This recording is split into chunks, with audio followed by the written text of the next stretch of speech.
เนื่องในวันประสูติของเจ้าแม่กวนอิมนะครับเรามาไหว้สักการะขอพรท่านนะครับที่ตำหนักเจ้าแม่กวนอิมโชคชัย4นะครับ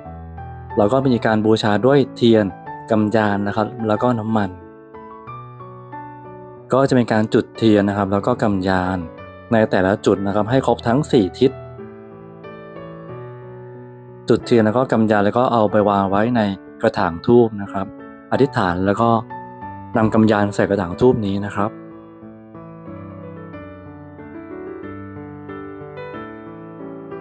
จากนั้นก็เติมน้ำมันนะครับ